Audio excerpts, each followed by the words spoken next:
Hey, what's up guys, I'm Lan here. Welcome back to a new video on my channel. So in this video I'm going to talk about iOS 16 beta 7 update on my iPhone 10R. As you can see, this is an iPhone 10R and yesterday night I have received iOS 16 beta 7 update on this device. So as you can see from the screenshot, it came in about 274.6 MB on iPhone 10R, and if you're having any other device, the update would be between 250 to 400 MB. So in this video, let's talk about what's new with iOS 16 beta 7, and at the end of the video I'll also talk about whether you should upgrade to iOS 16 if you're on iOS 15 at this point in time. And with that being said, let's get right into the video. But before that, if you're new here and happen to enjoy this kind of videos on my channel, do give this video a thumbs up and also consider subscribing to the channel. Now with that being said, let's get right into the video. Alright guys, so the first things first, let me go to the settings, general and about section.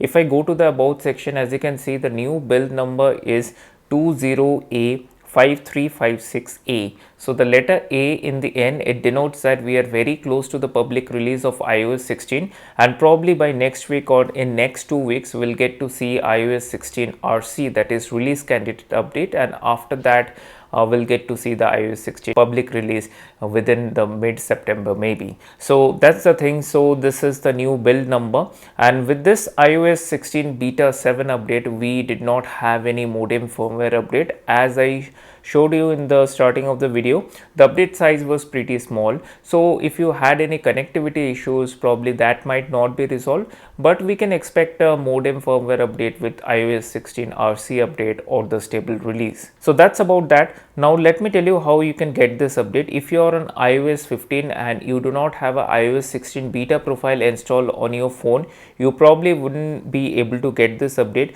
For you to get this update, you need to make sure that you have a beta profile installed. For that, you need to go to the general and VPN and device management. As you can see that on my device, I have iOS 16 beta software profile. So if that's installed on your phone, then you should be able to get this update. Now if you have a beta profile installed and still not able to get this update, go to software updates and click on this automatic updates, turn this off and make sure your phone is connected to the Wi-Fi or you have a strong cellular network. Then you should be able to download and install this update.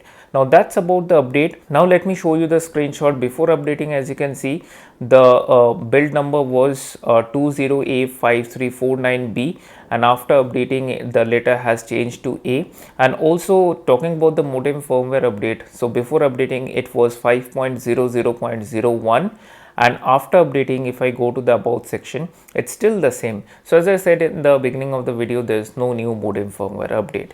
So with iOS 16 coming close to the public release, we do not have any new features that's included with iOS 16 beta 7. It's all about the bug fixes and existing issues that Apple is trying to fix. So if I go to developers.apple.com, you can see the release notes over here. So in iOS and iPadOS beta 7, these are the issues that has been fixed and these are the known issues. So there are internal issues with different softwares that Apple is trying to fix at the moment, but you wouldn't be able to see any new features that is added at this point of time, because all the features that Apple wanted to add, they have already added to iOS with iOS 16 beta 5 or iOS 16 beta 4, all those updates. So now there are just only bug fixes. So one thing I was noticing that there are minor wording changes here and there. So if you open Apple Music or if you open the notification settings or Apple Pay, so there are just wording changes here and there, but that too, it's very minor. So there are no major things with this update.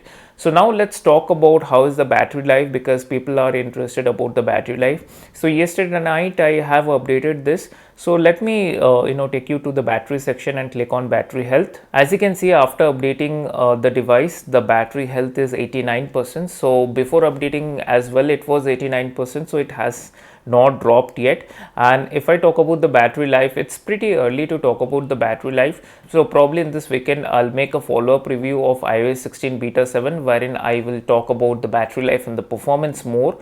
But in this video, let's have a look at the Geekbench 5 scores. So many of you are more interested in the Geekbench 5 scores. So as you can see, the single core score came out to be 1107 and the multi-core score came out to be 2694. So if I want to compare this with the iOS 16 beta 6, so as you can see, with iOS 16 beta 6, it was 1119 and 2749, and with iOS 16 beta 7 it's little less, although the numbers are a little bit less, so there is no performance issues as such. I am still able to notice with this old iPhone, that is iPhone 10R. So if you're having an iPhone 10R or 10s or 11, like older devices like this, you should not be having any performance issues. To be honest, the performance have improved. At least I can say the app opens up very quickly, so there are no such issues with app opening and closing. So the bugs I was facing earlier, like app opens up then close quickly, so those things have been improved. Overall performance with this iPhone 10R with iOS 16 have been improved. Now if you talk about the bugs, I talked about the financial or the banking application. Some of them don't work. Let me try once again, Axis Bank. So still, as you can see, some of the banking application does not still work. It is nothing to do with the iOS 16. It's just that the developers have to update their app. At this point in time, few of the banking application do work and some of them don't work. So I'm expecting when iOS 16 will be released to the public, the developers will update their app, and in that case you will be able to use all your financial or the banking application. Now let's talk about whether you should install iOS 16 beta 7 on your phone or not.